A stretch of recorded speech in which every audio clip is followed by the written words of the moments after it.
사도행전 6번째 묵상입니다. 신약 성경 사도행전 1장 7절부터 11절 말씀까지 봉독합니다.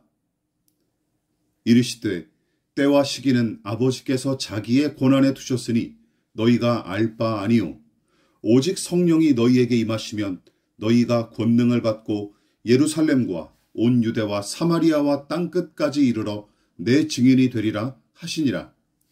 이 말씀을 마치시고 그들이 보는데 올려져 가시니 구름이 그를 가리어 보이지 않게 하더라.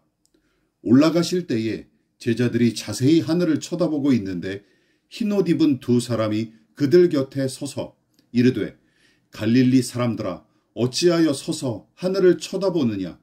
너희 가운데서 하늘로 올려지신 이 예수는 하늘로 가심을 본 그대로 오시리라 하였느니라.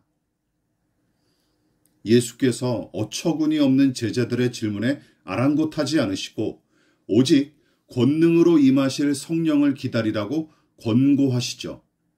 이 말씀을 마치시고 부활하신 몸으로 승천, 다시 말해 하늘로 올라가십니다.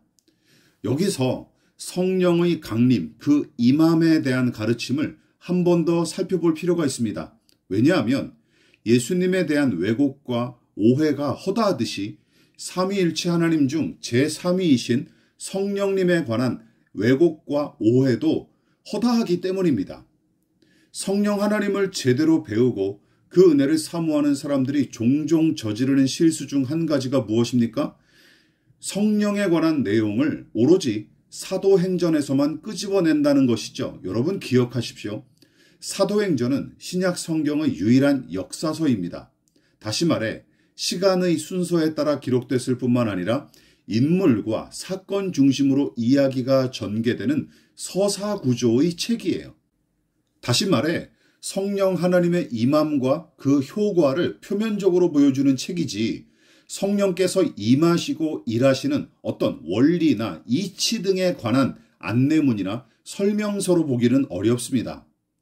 물론 본문 1장 8절 말씀처럼 간혹 성령 하나님의 일하심과 임하심을 간단 명료한 이론으로 제시하는 내용이 없지는 않지만 엄밀히 말해 사도행전은 성령 하나님에 관한 설명이나 이론을 제시하는 책은 아니죠.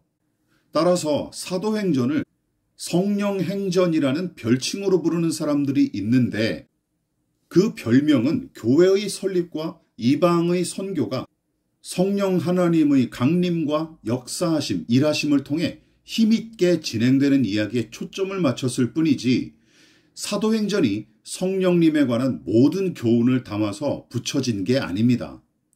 성령 하나님이 누구신지, 그분께서 어떻게 임하시고 일하시는지, 그 일하심의 범위는 어떠한지, 또한 성부와 성자와 어떤 관계를 맺으시고 어떤 역할을 맡으셨는지, 무엇을 위해 일하시고 어떤 효력을 발휘하시는지 등등 사도행전은 얼마든지 찾아볼 수 있는 내용이긴 하지만 충분하다고 말하기는 어렵습니다. 왜냐하면 성령의 임함과 역사하심을 인물과 사건으로 보여주기 때문에 한계가 있기 마련이고 그런 이유로 왜곡하여 해석하는 경우가 종종 발생하기 때문입니다. 자, 그러므로 성령님에 관한 이야기만 필요한 것이 아니라 우리는 그분에 관한 이론과 설명이 필요합니다. 이야기 속에 담긴 원리를 찾아내는 귀납법이 그래서 매우 요긴하게 쓰이기는 하지만 분명한 원리와 이론의 토대 위에서 풀어가야 할 연역적 방법도 귀납적 방법만큼이나 매우 중요합니다. 성경은 두 가지 원리를 병행하여 읽을 때 훨씬 유용하고 유익하죠.